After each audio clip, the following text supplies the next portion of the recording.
దైవజ్ఞానము ఆధ్యాత్మిక కార్యక్రమాన్ని చూస్తున్న మీకందరికి కూడా యేసు ప్రభు పరిశుద్ధ నామంలో శుభములు తెలియపరుస్తున్నాను. గతంలో దేవుడున్నాడా, దేవుడెవరు, యేసుక్రీస్తు ఎవరు, మరణం తర్వాత ఏమిటి మొదలైనటువంటి ప్రాముఖ్యమైన అంశాలను అందించడం జరిగింది. ఈ యొక్క సందేశాలన్నీ కూడా యూట్యూబ్లో ఉంటున్నాయి. మీరు చూసి మేలు పొందాల్సిందిగా కోరుతూ ఉన్నాను. ఈ రోజున నిన్ను ఆకర్షించేది ఎవరు, లేదా నీవు ఎవరి ఆకర్షణలో ఉన్నావు అనేటువంటి అంశాన్ని గురించి రెండవ సందేశాన్ని అందించబోతూ ఉన్నాను. ఈ సందేశ వివరాలు మీకు అందరికి కూడా చాలా ప్రయోజనకరంగా ఉంటాయని నమ్ముతున్నాను. ప్రతి ఒక్కరు కూడా చివరి వరకు ఈ సందేశాన్ని ఆలకించి దేవుని యొక్క దీవెనలు పొందాల్సిందిగా ప్రేమతో అందరినీ కూడా ఆహ్వానిస్తూ ఉన్నాను. మొదటిగా దేవుని యొక్క వాక్యాన్ని చదువుకుందాం. యోహాను సువార్త 12వ అధ్యాయము 32వ వచనం. నేను భూమి మీద నుండి పైకెత్తబడిన ఎడల అందరినీ నా యొద్దకు ఆకర్షించుకుందని చెప్పాను. యేసు ప్రభు చెప్పిన మాట ఇది.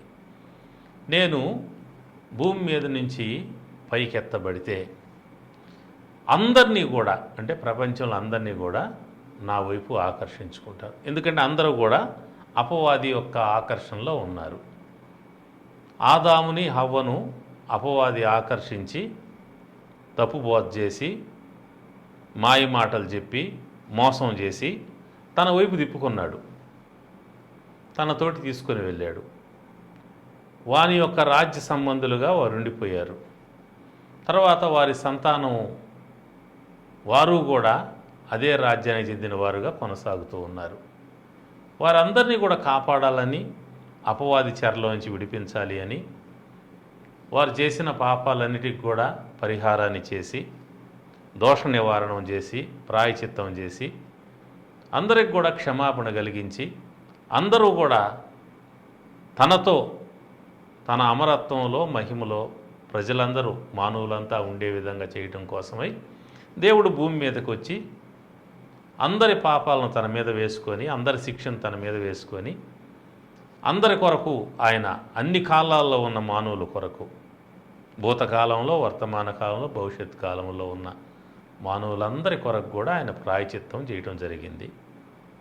ఎందుకంటే దేవుడు అంటే త్రికాలాల్లో ఉన్నవాడు, భూత, వర్తమాన, భవిష్యత్ కాలంలో ఉన్నవాడు. ఆయన చేసిన కార్యం కూడా అందరికీ కూడా అది వర్తిస్తుంది. కాబట్టి ఆయన ఆ విధంగా అందరి నిమిత్తం సిలువలో ప్రాయచిత్తం చేస్తున్న సమయంలో ఆయన ప్రదర్శించినటువంటి సహనము, ఓర్పు, ప్రేమ, పరిశుద్ధత, వీటి ద్వారా ఆయన ఇమ్మీడియట్గా తన పక్కన ఉన్నటువంటి దొంగను ఆకర్షించగలిగాడు. అతనికి తన అమరత్వంలో చోటును అనుగ్రహించాడు. తరువాత మిగతా ప్రపంచాన్ని కూడా ఆయన ఆకర్షిస్తూ వచ్చాడు. చనిపోయి తిరిగి లేవటము, శరీరంతో పైలోకానికి వెళ్ళటం ద్వారా ప్రపంచాన్ని దేవుడు తన వైపు ఆకర్షించుకోవడం జరిగింది. ఇప్పుడు జరుగుతూ ఉన్నది. సరే, ఒకవేళ ఇంకా దేవుని దగ్గరికి రాకుండా ఈ వాక్యం వినేవాళ్ళు దేవునికి దూరంగా ఉన్నట్లయితే, మరి ప్రభువు మిమ్మల్ని ప్రేమించే దేవుడు, మీ కొరకు ప్రాణం పెట్టిన దేవుడు, చనిపోయి తిరిగి లేచిన దేవుడు, సజీవంగా శరీరంతో పైలోకానికి వెళ్ళి సజీవంగా ఉన్న దేవుడు, ఆయన దగ్గరికి మీరు వస్తే మీ కష్టాలు, మీ రోగాలు, మీ సమస్యలు, మీకున్న ఇబ్బందులన్నింటిలో కూడా సహాయం చేయగల సమర్థుడు ఆయన. మరి ఈ లోకం వదిలిన తర్వాత నరకానికి వెళ్లకుండా రక్షించి, దైవలోకంలో చోటిచ్చి, యుగయుగాలు ఆయన మహిమలో మీరు నివసించే విధంగా చేయగలిగినటువంటి శక్తిమంతుడు. ఆయన దగ్గరికి వచ్చి ఈ లోకంలో నెమ్మది, ఈ లోకం తర్వాత ఉండబోయే లోకంలో యుగయుగాలు మహిమను మీరు అనుభవించవలసిందిగా ప్రేమతో ఆహ్వానిస్తున్నాను. మంచిది. ఈ విధంగా ఎవరైతే ప్రభువు దగ్గరికి వచ్చారో, వారి పాపాలు ఆయన దగ్గర ఒప్పుకొని క్షమాపణ కోరుకున్నారో, మారు మనసు పొందారో, బాప్తిసం పొందారో, రక్షణలోకి వచ్చారో, రక్షణలో ఉన్నటువంటి ఈ బిడ్డలను దేవుని యొక్క సన్నిధిలో ప్రశాంతంగా కొనసాగుతున్న ఈ బిడ్డలను ఆకర్షించేటువంటి కొన్ని శక్తులు ఈ ప్రపంచంలో ఉన్నాయి. వాటిల్లో మొట్టమొదటిది ఏంటంటే దేవుని ప్రజల్ని ఆకర్షించేది ధనం.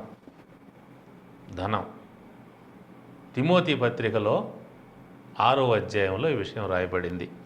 అపోస్తలుడైన పౌలు గారు తిమోతికి రాసిన మొదటి పత్రిక 6వ అధ్యాయము 10వ వచనాన్ని చదువుతున్నాను, గమనించండి.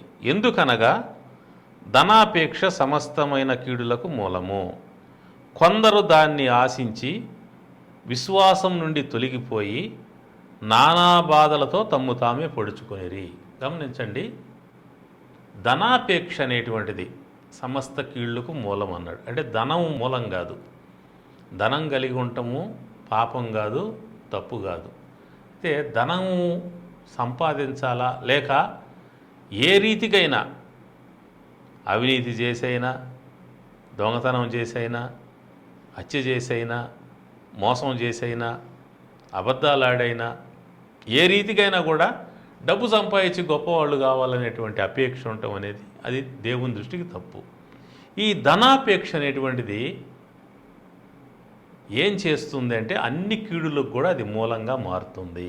ఎవరిలో అయితే ధనం మీద ఆ మోహము, వ్యామోహము, అధికమైన ఆశ, అపేక్ష ఉండి ధనాన్ని దేవుడి కంటే ఎక్కువగా ప్రేమిస్తుంటారో, మనుషుల కంటే ఎక్కువగా ప్రేమిస్తూ ఉంటారో, అలాంటి వారి జీవితాల్లో ఆ అపేక్ష అనేది వారికి కీడు చేస్తుంది. ఇక్కడ మనం చదివినట్లయితే కొందరు దాన్ని ఆశించి విశ్వాసం నుంచి తొలగిపోయి నానా బాధలతో తమ్మును తామే పొడుచుకుండ్రి. ఇక్కడ నానా బాధలు అనుభవిస్తున్నది ఎవరు, తమ్మును తామే పొడుచుకున్నది ఎవరు అంటే విశ్వాసులే. అనగా దేవుడు వారిని ప్రేమించి వారి కొరకు సిలువలో చనిపోయి తిరిగి లేచి వారిని ఆకర్షించుకొని వారిని కడిగి పవిత్రపరిచి వారికి మహిమను ప్రసాదిస్తే వీళ్ళు ఆ మహిమ మీద దృష్టి ఉంచకుండా, దేవుడి మీద దృష్టి ఉంచకుండా దేవునితో ఉండబోయేటువంటి పరలోకం మీద, అమరత్వం మీద, అక్షయమైనటువంటి ఆ యొక్క స్వాస్థ్యం మీద దృష్టి పెట్టకుండా ఆ డబ్బు మీద దృష్టి పెట్టడం వల్ల ఏమైందంటే విశ్వాసం నుంచి తొలగిపోయారంట. అంటే వీళ్ళు విశ్వాసులే, దేవుడు ఆయన యొక్క గొప్పతనాన్ని నమ్మిన వాళ్ళే. యేసు ప్రభు నిజమైన దేవుడు, ఆయన మా పాపాల నిమిత్తం చచ్చిపోయాడు, తిరిగి లేచాడు, పరలోకం వెళ్ళాడు, పరలోకం ఉంది, నరకం ఉంది అని నమ్మిన వాళ్ళే కానీ వీళ్ళని ఏం ఆకర్షించిందంటే డబ్బు ఆకర్షించింది. ఈ ధనాన్ని అపేక్షించి ఏం చేశారంట, అసలు దేవుణ్ణే వదిలేశారంట, విశ్వాసం నుంచి తొలగిపోయారంట. ఈ తొలగిపోకముందు వీళ్ళు ఎక్కడున్నారంటే విశ్వాసంలోనే ఉన్నారు. తొలగిపోయి నానా బాధలు, తమను తామే పొడుచుకున్న పరిస్థితి, ఆత్మహత్య చేసుకున్న పరిస్థితి ధనాపేక్షతో. గమనించారా? దేవుని బిడ్డలే అధికమైన వడ్డీలను ఆశించి వడ్డీలకు ఇచ్చే దేవుని బిడ్డలు ఎంతమంది ఉన్నారు? వడ్డీలు వసూలు కాకపోతే దైవిక విలువల్ని పక్కన పెట్టేసి లోకస్తుల్లాగా మాట్లాడేవాళ్ళు ఎంతమంది ఉన్నారు? గమనించండి. దేవుడి నుంచి పక్కకు తప్పిపోవటం, దేవుడు వారి కొరకు సిద్ధపరిచినటువంటి ఆ చక్కని మార్గంలోంచి పక్కకు తొలగిపోవటం. వాళ్ళు ఎందుకు తొలగిపోతున్నారంటే డబ్బు వాళ్ళని ఆకర్షిస్తుంది. ధనాపేక్ష అనేటువంటిది వాళ్ళని నెట్టివేస్తూ ఉంది ధనం వైపు. ధనం వారిని ఏమో బయట నుంచి ఆకర్షిస్తుంటే లోపల నుంచి అపేక్ష ఏమో వాళ్ళని నెడతా ఉంది ధనం వైపు. కాబట్టి వీళ్ళు ధనం కోసము వారికి దేవుడు నియమించిన నియమాలని కూడా దాటేసి చేయరాని పనులు చేస్తూ పోలీస్ కేసులు, కోర్టు కేసులు, ఇంకా ప్రైవేటు వ్యక్తులతో దాడులు చేయించటం, ఇళ్లల్లోకి వెళ్ళి వాళ్ళ వస్తువులు లాక్కొని రావటం, ఇవన్నీ ఏంటివి అవి? వీళ్ళు దేవుడు అంటే తెలియని వాళ్ళు అంటే దేవుడు అని తెలిసిన వాళ్ళే, చర్చికి వెళ్ళేవాళ్లే, వాక్యం వినేవాళ్లే. కొన్ని సంఘాల్లో పెద్దలు కూడా ఉన్నారు, నాయకులుగా కూడా ఉన్నారు, కానీ ధనాపేక్షతో నిండి వారు ఉన్నారు. ఆ ధనాపేక్ష అనేది వాళ్ళ జీవితాలని పాడు చేస్తూ ఉన్నది, నెమ్మది లేకుండా చేస్తుంది. బాధ అంట వాళ్ళకి, నానా బాధలు.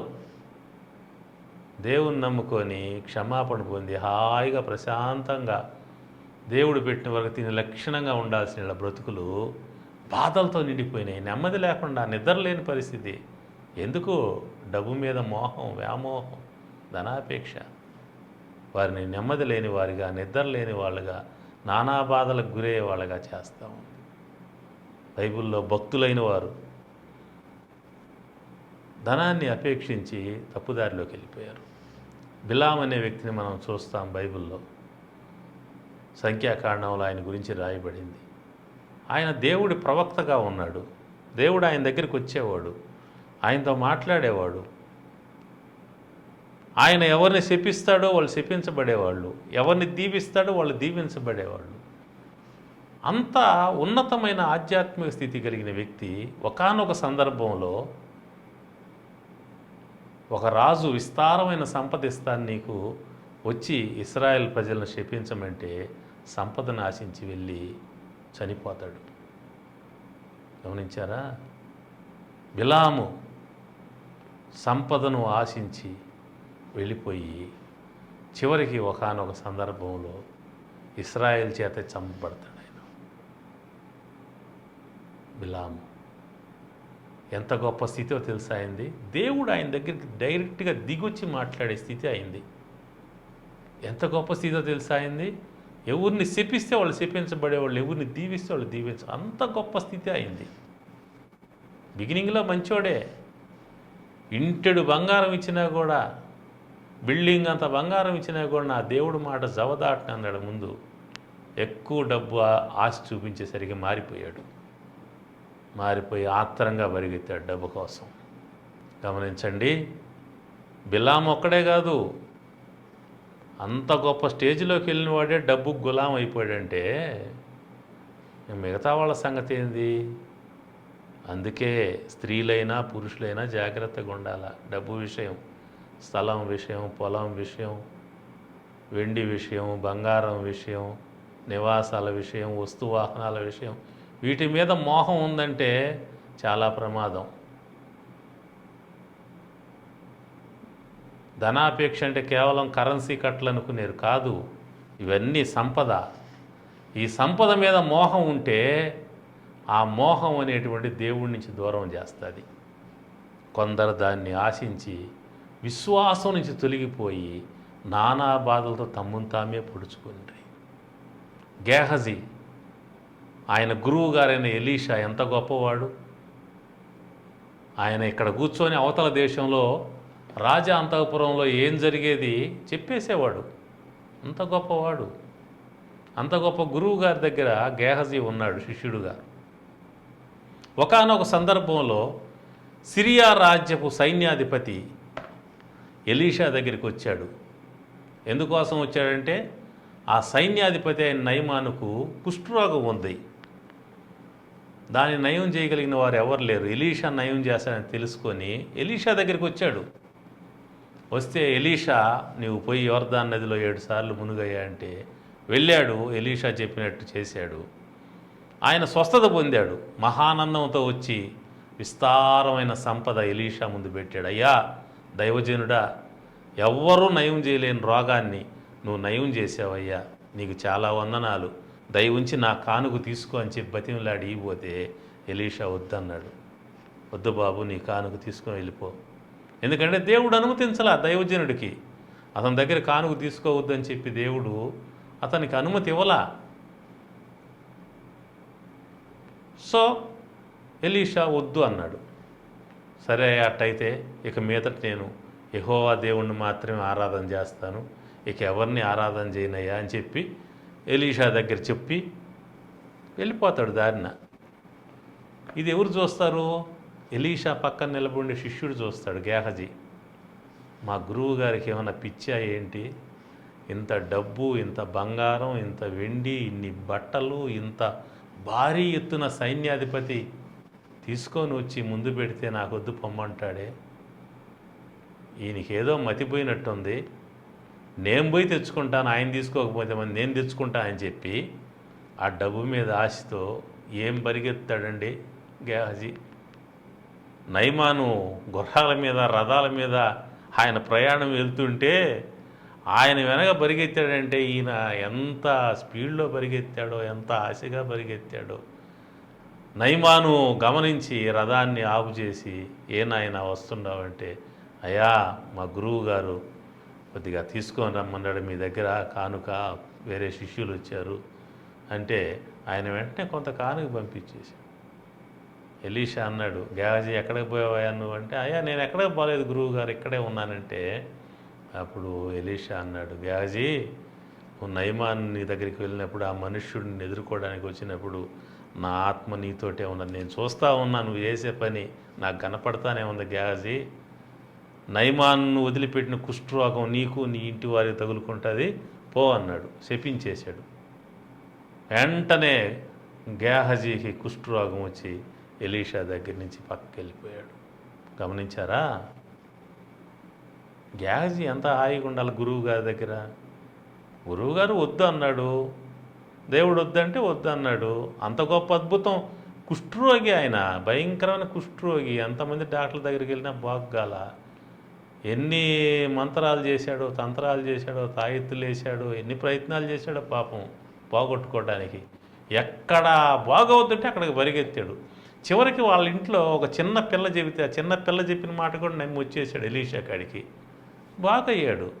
ఇంత భయంకరమైన జబ్బుండేవాడు బాగయ్యాడే. ఎంత గొప్ప దేవుడు నా దేవుడని గేహజీ అనుకోలేదు.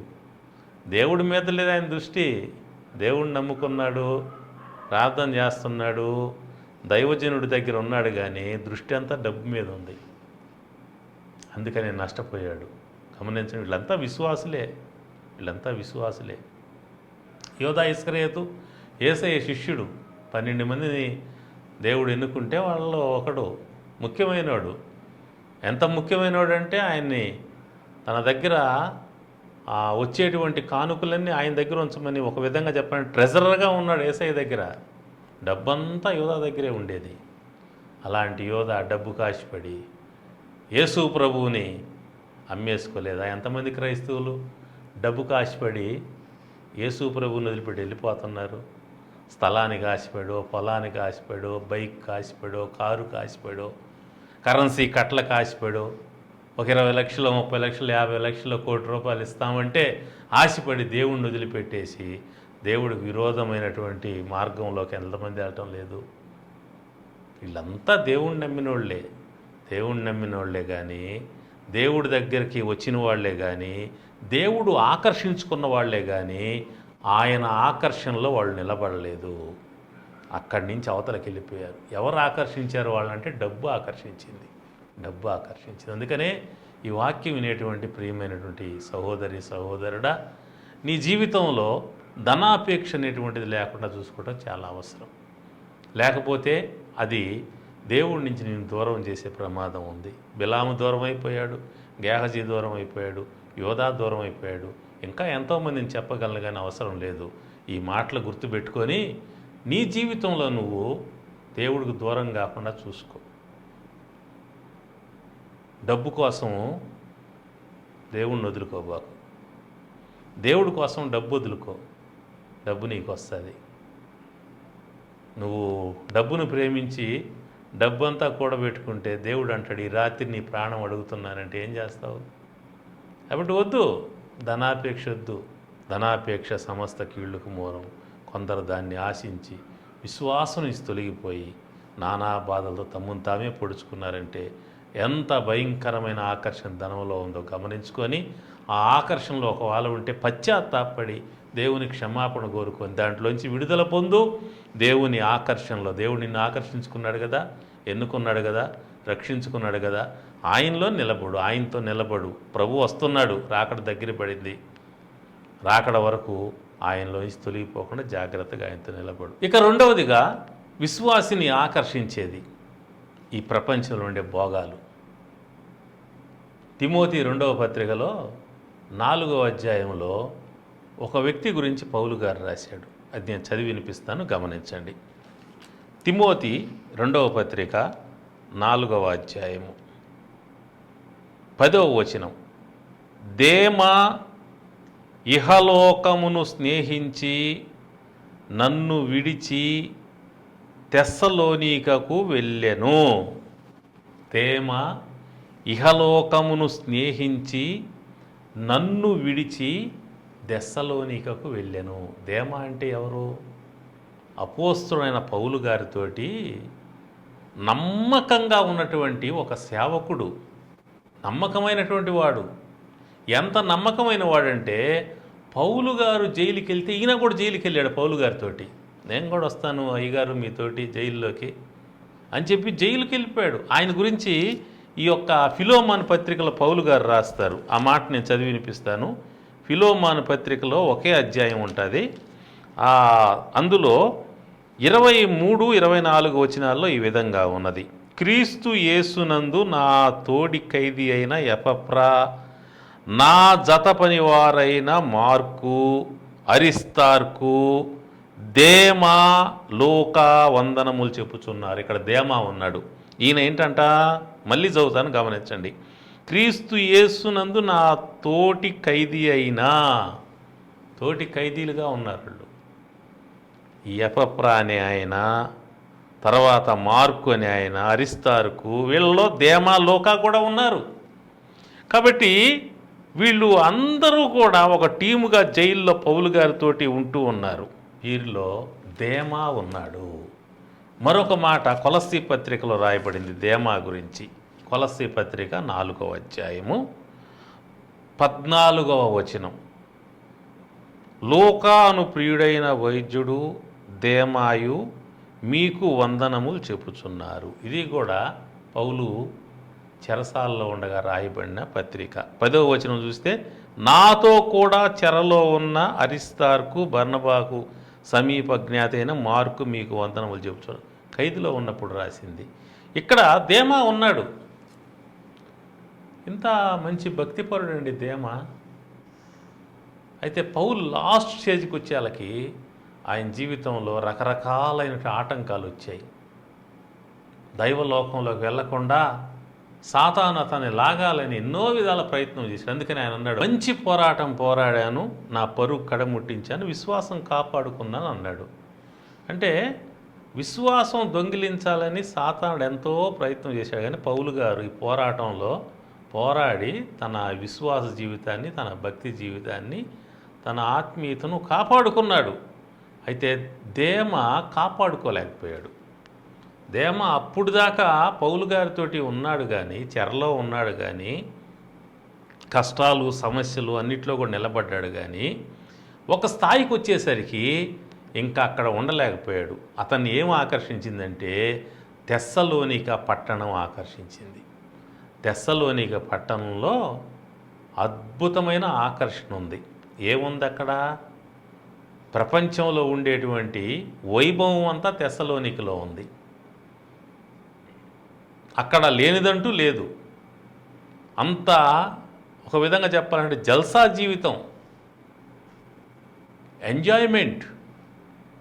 మన భాషలో చెప్పాలంటే క్లబ్బులు, పబ్బులు, రకరకాలైనటువంటివి ఉన్నాయి కదా. వీటన్నిటినీ మించినటువంటి లోక సంబంధమైనటువంటి ఆనందాన్ని ఇచ్చే జీవితం అక్కడ ఉన్నది. అది కావాలని కోరుకున్నాడు.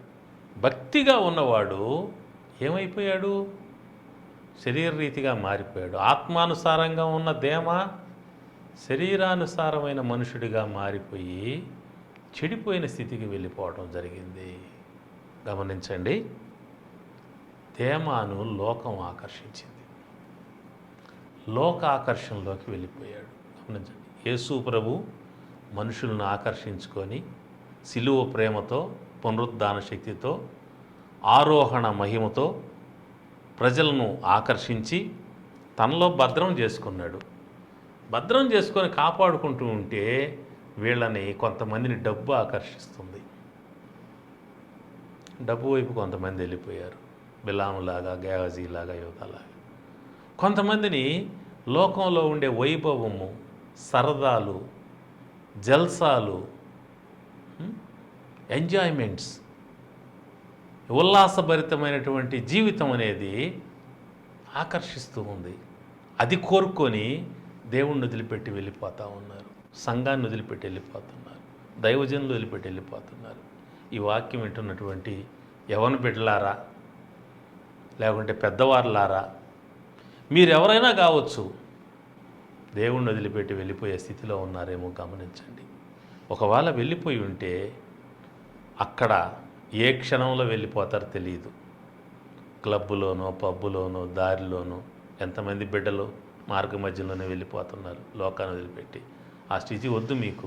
రండి, మరలా తప్పిపోయిన కుమారుల్లాగా దేవుడి దగ్గరికి రండి, మీ పాపాలు ఒప్పుకోండి, క్షమాపణ కోరుకోండి, ప్రభువు రక్తంలో కడగమని ఆయన్ని బతిమలాడుకోండి. ఆయన క్షమించి మీకు తిరిగి కొత్త జీవితాన్ని ప్రసాదిస్తాడు.